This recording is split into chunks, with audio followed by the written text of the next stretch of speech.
Salut les amis, c'est Orpheus, soyez toutes et tous les bienvenus sur ma chaîne YouTube. Aujourd'hui, vidéo Senseiya Sentia Show pour le débriefing et le comparatif de l'épisode 2 par rapport au manga. Alors, on y va tout de suite avec l'introduction de cet épisode qui nous voit le retour de Jabu la licorne avec sa Pandora Box contenant son armure de son lieu d'entraînement auprès de Saori Kido. Alors c'est un événement qui se trouve dans le tome 2 donc de Senseiya Sentia Show, mais qui ne se trouve pas du tout au même endroit dans le livre, donc on ne commence pas le livre avec ce passage là, il arrive plus tard. Alors c'est un choix qui a été fait par l'équipe qui a réalisé cet épisode, c'est pas un choix incohérent dans le sens où ça n'intervient en rien, ça ne change rien à la trame de l'histoire. Donc voilà, je pense que pour des raisons de timing et de production, c'est quelque chose qu'ils ont décidé d'intégrer à ce moment-là et c'est pas trop un problème. Donc ensuite, on se retrouve après le générique avec Shoko et Mi qui se trouvent dans la limousine de Saori Kido et elles se dirigent toutes les deux vers un lieu d'entraînement dans lequel se trouve un maître qui normalement doit amener ses connaissances, apporter ses connaissances en tout cas à Shoko afin qu'elle puisse devenir une chevalière d'Athéna. Alors, dans l'animé, on peut constater quoi? Qu'elle arrive au pied d'une montagne, qui a un énorme escalier, et qu'elle décide de gravir avec sa Pandora Box tous les escaliers afin d'aller rencontrer ce maître. Une fois qu'elle arrive au sommet de l'escalier, elle se retrouve harcelée par une nuée de volatiles, ce qui ressemble à des corbeaux, et dans la foulée, une fois qu'elle s'en débarrasse en vitesse, on se rend compte qu'elle se retrouve face à trois personnages, qui sont Marua et deux jeunes qui sont à ses côtés. Marua, donc c'est le chevalier d'argent du Pan, qui est le fameux maître en question qui doit former donc Shoko. Et les deux jeunes qui sont à ses côtés sont Mirai et Shinato, qui sont en fait ses disciples. Alors là où il y a une différence par rapport au manga, c'est que dans le manga, en fait, Shoko n'arrive pas directement au sommet de la montagne, à mi-chemin. Elle rencontre en fait Mirai et Shinato, qui lui demandent en fait quel est le but de sa présence, d'où est-ce qu'elle vient, etc., etc. Et donc elle leur explique qu'elle vient de la part d'Athéna, qui se trouve au Japon, qu'elle vient avec l'armure du petit cheval, dans le but de rencontrer le maître des lieux, afin de se faire entraîner et de devenir une chevalière d'Athéna. Les deux protagonistes ne la croient pas, lui disent que c'est pas possible, qu'Athéna se trouve au sanctuaire en Grèce, que l'Athéna dont elle parle n'est pas la bonne Athéna, et que l'armure qui est là n'est probablement pas la sienne, étant donné qu'eux ressentent une énergie qui est malfaisante. Donc s'ensuit un premier affrontement entre les deux, tout simplement, dans lequel on voit Shoko se faire mettre au tapis, ni plus ni moins par Shinato. Voilà.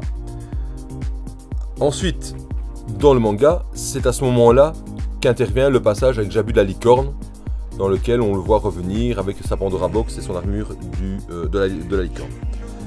Une fois que ce passage est terminé dans le bouquin, on revient de nouveau à l'affrontement entre Mirai, Shinato et Shoko, qui continue, avec toujours des explications entre les deux, mais que l'un et l'autre ne veulent pas croire. Et ensuite, Shoko se fait mettre une deuxième fois au tapis, et se retrouve seul donc, dans les escaliers de cette montagne, en sachant que ses deux adversaires sont repartis avec son armure du petit cheval.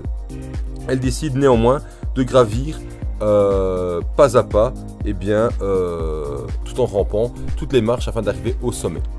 Dans l'animé, donc une fois que elle arrive au sommet, donc on l'a dit, elle rencontre les personnages. Ici dans le manga, une fois qu'elle arrive au sommet, elle s'évanouit et ensuite après son réveil, elle se retrouve avec les deux protagonistes qui lui disent que son maître a décidé, que leur maître a décidé de la rencontrer. C'est au moment de leur rencontre que son esprit maléfique émerge de son corps. Un peu comme dans l'animé, sauf que dans l'animé, en fait, c'est un petit peu provoqué. Ici, c'est pas provoqué du tout, il émerge de par lui-même. Et donc s'ensuit donc c'est la discussion comme dans l'épisode 2 où Marua lui fait comprendre qu'elle ne peut pas devenir une chevalière d'Athéna par la simple et bonne raison que l'objectif qu'elle se fixe va à l'encontre des principes de la chevalerie et des chevaliers d'Athéna, et que dans son corps il se trouve une énergie maléfique, qu'elle est née sous l'étoile de la déesse de la discorde, vu qu'elle était prévue pour être son réceptacle, et que s'il le faut, elle va devoir s'en débarrasser. Donc elle va devoir tuer Shoko. Dans l'animé, les mêmes propos sont tenus, on y voit toujours ce serpent qui lui parle. Alors dans le bouquin c'est pareil, il y a le serpent qui lui parle aussi.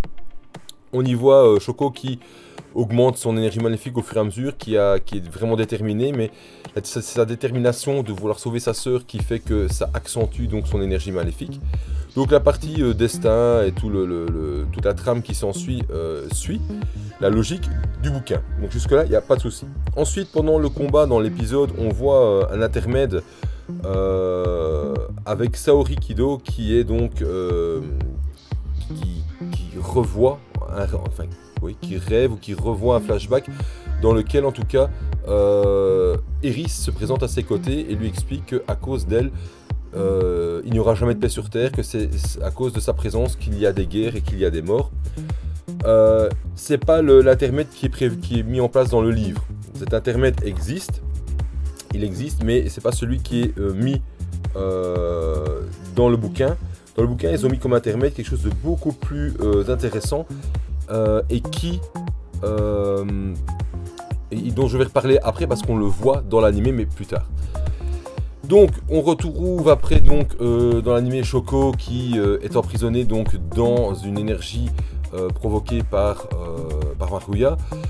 Elle essaie de s'en dépêtrer. Alors on voit dedans comme intermède encore directement après, parce que ce passage est très court, donc l'arrivée d'un personnage qui s'appelle Toki, qui vient rencontrer Saori Kido dans le jardin de la Fondation Grade. Alors c'est un personnage qu'on rencontre également dans le manga, mais par contre sa rencontre n'est pas du tout identique, elle n'est pas du tout comme ça. Ici on nous présente quoi? On nous présente Toki qui débarque, hein, qui en veut à Saori parce que voilà, hein, beaucoup d'enfants orphelins ont été envoyés dans différents centres d'entraînement de par le monde, que peu en sont revenus et que lui entre autres est mort pendant cet entraînement et qu'il veut se venger. On y voit l'intervention de Jabu la licorne, hein, qui vient lui mettre une licorne galope en pleine face. Et ensuite on voit dans cette partie qu'en fait Athéna vient près de lui et lui prend la main et l'aide à repartir vers des meilleurs cieux. Alors on peut remarquer une chose, c'est que ici donc il est à genoux, il n'est pas non plus à moitié mort. Dans le manga, c'est pas comme ça que ça se présente. Donc dans le manga, en fait, il arrive devant la résidence Grade. On voit Jabu qui arrive en train de faire son footing et qui remarque la personne. Il repère tout de suite qui c'est, il le reconnaît. Et la discussion qui a lieu dans l'anime avec Saori est la même discussion qui a lieu avec Jabu. Donc hein, j'ai été là-bas, envoyé en entraînement, j'ai été tué, je suis mort, je vais me venger, etc. Et Saori Kido arrive par après pour aller vers lui, pour justement l'aider à rejoindre un monde meilleur. Mais quand on le voit dans le manga, en fait, c'est Jabu qui le terrasse et le personnage de Toki, il est vraiment allongé au sol, il est vraiment à moitié mort. Et Saori vient juste auprès de lui, le prendre sur ses genoux, hein, en l'enlaçant un petit peu, et puis on voit qu'il s'en va. Voilà. Alors là où il y a quelque chose qui cloche dans l'animé, c'est que voilà, si on voit ça comme ça d'entrée de jeu sans avoir lu le manga, on va se dire tiens, mais comment se fait-il que Jabu, qui voit cette scène, ne s'interroge pas sur l'aura qui est dégagée par justement Saori Kido. Or dans le manga, du fait que c'est Jabu qui le met par terre pour de bon, en fait on pourrait se dire qu'ok, Jabu pense que la disparition en petite étincelle d'énergie, ben, c'est dû peut-être au fait que c'était un fantôme qui était terrassé qui se désagrège et que par conséquent la question ne se pose pas. Ici c'est quand même quelque chose d'assez vague, je trouve, dans l'anime. C'est assez vague, donc du coup ça pose un peu problème, je trouve, en tout cas à mon sens, par rapport au manga. Dans le manga ça clope, ça tient la route, mais voilà. On retrouve également à la fin de cette partie là un personnage, une petite fille avec un ourson qui est assise sur une branche. Alors, ce personnage, c'est Emoni. Donc, Emoni est une dryade, c'est la dryade de la méchanceté, qui, en fait, dans le manga, est beaucoup plus exploitée que là. Pourquoi? Parce que, déjà, là, on la voit que 2-3 secondes, et dans la foulée, on voit un plan qui nous montre l'arbre de la discorde qui se trouve derrière le palais d'Eris avec 2 obélisques. Voilà, ni plus ni moins. Ces 2 plans, pour moi, n'ont aucune cohérence, aucun intérêt quand on voit l'animé. Pourquoi? Parce qu'en fait, le plan que l'on voit avec Emoni, en fait, il faut savoir que dans le manga, en fait, le combat ne s'arrête pas une fois que Toki s'en va, non. En fait, pendant le combat entre Jabu et Toki, Mi découvre donc la présence de Emoni et donc s'ensuit un affrontement entre les deux. Mi a du mal à s'en débarrasser, mais au final arrive quand même à s'en débarrasser temporairement, et donc c'est quand même un affrontement qui dure quand même quelques pages, et donc ça permet quand même d'avoir quelque chose de beaucoup plus consistant au niveau du combat, et en tout cas au niveau du passage avec Toki et le guerrier fantôme. Voilà, vu que là dans le bouquin comme dans l'animé on voit qu'elle parle justement de la graine du mal qui était implantée dans la personne de Toki. Elle voit aussi, tiens, c'est ça les fameux guerriers chevaliers d'Athéna. Donc il y a quand même quelque chose qui est mis en place. Donc déjà, le personnage d'Emony, il n'est pas utilisé dans l'animé, et ça c'est déjà vraiment dommage, parce que c'est un personnage qui est très important, surtout qu'il a, dans le tome 2, un passage important, c'est-à-dire cet affrontement avec Mi. C'est là qu'on voit vraiment Mi qui utilise ses pouvoirs, etc., contre un ennemi. Ensuite, ce plan qui termine donc ce passage dans l'animé avec l'arbre de la discorde, le palais d'Eris et les obélisques, en fait c'est un passage que l'on retrouve dans le manga bien plus tôt, et qui est en fait le tout premier intermède qu'on va retrouver lors de l'affrontement entre Maruya et Shoko. C'est l'intermède qui nous montre justement des personnages supplémentaires. Donc on va y rencontrer justement Emony, on la verra pour la première fois là. On y retrouvera également Athée, qui est aussi la dryade qu'on rencontre dans le premier épisode, et un autre personnage, dont je vais taire le nom jusqu'ici. Plus, on va voir à ce moment-là l'implantation du décor donc du palais d'Eris, du monde d'Eris, avec cet arbre de la discorde, avec cette sphère d'énergie qui est en train de préparer le corps de Kyoko pour la réception de l'âme d'Eris, d'accord? Et à ce moment-là, dans cet intermède, on nous dit quelque chose de super important. On nous dit qu'il y a une dissension qui est en train de se mettre en place au sein des chevaliers d'Athéna, qu'une guerre civile est possible, et que ils n'auront peut-être pas à lever le petit doigt pour arriver à leur but, c'est-à-dire la réincarnation de leur mère Eris. Et c'est super important ce passage parce que ça met déjà en place une chose que l'on rencontre à la fin de l'animé, d'accord? Donc, on retient ça dans un coin de sa tête et vous allez voir la cohérence de ce que je viens de vous raconter avec la suite. Donc, ici, ce plan s'achève. On retourne de nouveau sur le combat entre Maruya et Shoko, où Shoko se retrouve dans un monde un petit peu suspendu, comme ça, face au serpent qui lui parle. Alors dans le manga, on voit des têtes de mort, enfin des crânes avec plusieurs serpents, etc., qui lui parlent aussi. Donc voilà, ici ils n'ont pas retranscrit tous les serpents, mais c'est dans l'idée générale du manga. Et comme dans le manga, elle arrive à se libérer de cet esprit maléfique qui l'empêchait donc justement de pouvoir revêtir l'armure du petit cheval, parce que dans le manga, l'armure du petit cheval la repousse. Ici on ne le voit pas. Ici, l'armure du petit cheval, dans l'animé, si vous regardez bien, elle se trouve derrière Maruya, aux côtés des disciples. Dans l'animé, elle essaie de mettre sa main dessus, elle essaie d'en prendre possession, et ça ne fonctionne pas, d'accord? Donc, ça, c'était la partie, donc, au niveau donc, de l'épisode. La fin de l'épisode se présente comment? Eh bien, se présente avec une pluie d'étoiles filantes, et c'est là qu'on va retrouver deux protagonistes qui sont connus, même trois d'ailleurs. On va retrouver donc le Poparès, qui est revêtu donc de son casque rouge avec son masque bleu, ouais, d'accord, et ses cheveux gris. Donc c'est Saga qui est déjà qui est en mode pas gentil, en mode méchant. On retrouve Milo et Aeolia.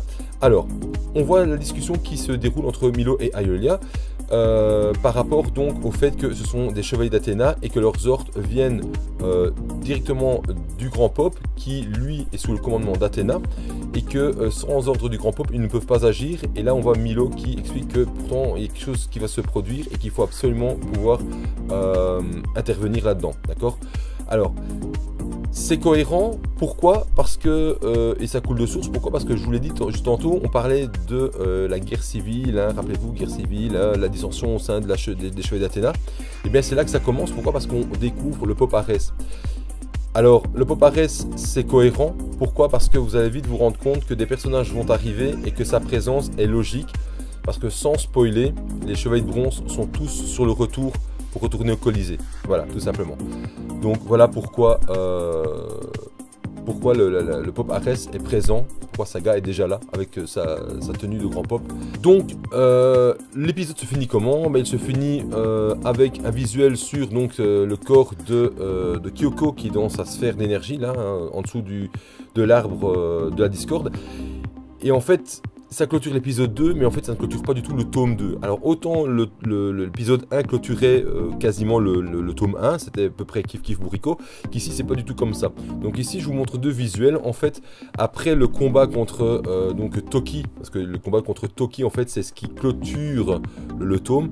Donc après le combat contre Toki avec Jabu et le combat entre Mi et Emoni, s'ensuit un événement où on va voir réapparaître un personnage de manière vraiment définitive et on va également procéder à la fin du tome 2 au retour de Shoko avec sa Pandora Box et dans lequel après juste en dernière image elle va revêtir son armure du petit cheval. Alors je vous ai pas mis le scan du petit cheval, pourquoi? Parce que les endroits où elle a revêti son armure, on voit le personnage qui est présenté de manière définitive, et donc voilà, ça je le garde pour l'épisode 3. Donc ici, donc voilà, l'épisode 2 ne se finit pas comme le tome en tant que tel, donc voilà, ils ont... Alors, maintenant je sais qu'il y a toujours un impératif timing au niveau de la production, mais pour moi, cet animé, si on en prend l'ensemble, il est cohérent, il suit la logique du premier épisode.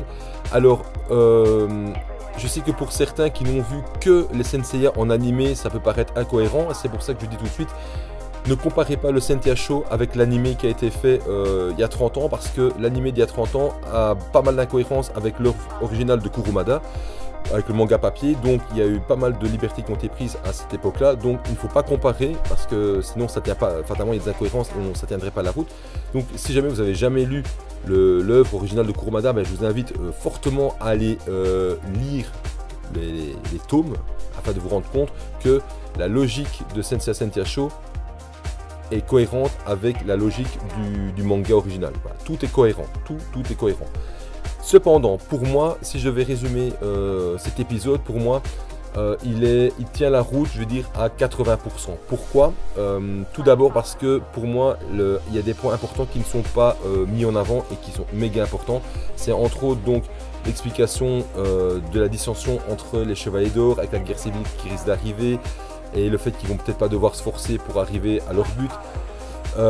D'autre part, on voit aussi la partie où on découvre les deux personnages qui sont Mirai et Shinato, qui en fait dans l'anime il est complètement bâclé. Or là on voit déjà dans ce passage là le comportement de Shoko, hein, lorsqu'elle essaye de garder sa Pandora Box et de se rendre au sommet de la montagne. C'est un passage qui est important, je trouve, et qui manque un petit peu de... Voilà, il est manquant pour donner quand même meilleure cohérence à la présentation de ces deux personnages qui au final on ne sait pas trop qui ils sont. Oui, on voit qu'ils sont des cibles, ils interviennent succinctement lorsque Shoko décide d'attaquer Maruya, mais voilà, c'est ça en plus.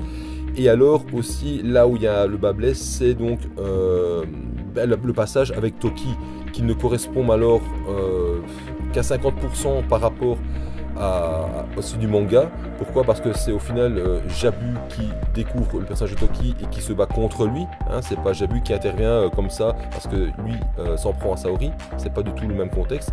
Et qui plus est, le personnage d'Emoni n'est absolument pas exploité dans l'animé, alors qu'il est quand même exploité sur allez, une dizaine de pages peut-être dans le manga, et ça permet de découvrir ce personnage qui est une dryade, qui a une armure, hein. Elle explique que son armure s'appelle une fan, on explique qu'elle est rouge. Enfin, voilà, il y a des petits détails qui font que voilà, il y a quand même quelque chose de plus consistant dans le manga. Alors c'est vrai que c'est pas évident, comme j'ai déjà dit lors de l'épisode 1, de tout condenser en 20 minutes, mais voilà, je pense que peut-être il y aurait eu intérêt peut-être à essayer de corréler tout ça ensemble, voilà. Dans le manga, pareil, hein, le Pop, quand on le voit, c'est déjà Saga avec le casque du grand Pop, hein, avec le dragon là sur la tête. Enfin, tout ça c'est cohérent, tout tient la route, mais pour ça, il faut vraiment comparer le bouquin avec le bouquin original, et le Senseiya Show ici en animé, je veux dire, est cohérent, allez, on va dire à 95%, hein, 95% pour les amis français, par rapport au manga et à la logique de ce qui a été fait dès le départ. Ça va? Donc voilà. J'espère là-dessus que ce petit débriefing et ce petit comparatif vous aura plu. J'ai essayé d'être le plus clair et le plus précis possible parce que c'est vraiment pas évident. Ils sont un petit peu permis de modifier les intermèdes dans la partie Maruya Shoko, donc en cassant le rythme, avec des parties qui sont présentes dans le bouquin mais qui ne sont pas mises de la même manière. Parce que d'ailleurs, la partie que l'on voit à la fin avec les Chevaliers d'Or, elle n'apparaît pas à la fin, elle apparaît directement dans le milieu du bouquin avec l'histoire donc de la guerre civile dont elle discute, hein, dont les Dryads discutent. Donc, vous voyez, il y a un choix qui est fait. Bon, maintenant, c'est fait aussi pour avoir un storyboard qui est cohérent, hein, plus ou moins, qui suit la route. Mais bon, voilà. Donc là-dessus, les amis, j'espère que ça vous aura été intéressant. J'espère avoir pu répondre à certaines questions que vous seriez posées. Là-dessus, je vous dis donc à très bientôt. Je vous invite fortement à lire les bouquins.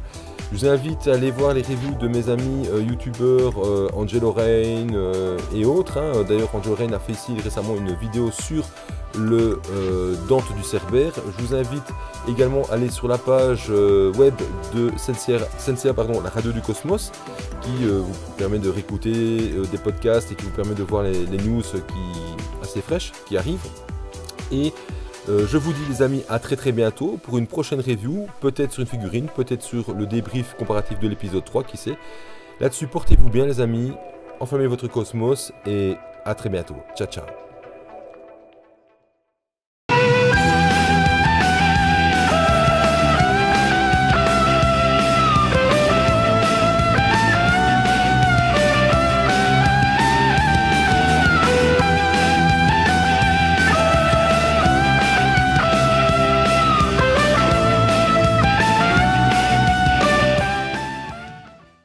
Quand nous entendrons la douce mélodie d'une lyre résonner au loin, dans l'immensité de la nuit, nous saurons qu'il s'agit de la lyre d'Orphée.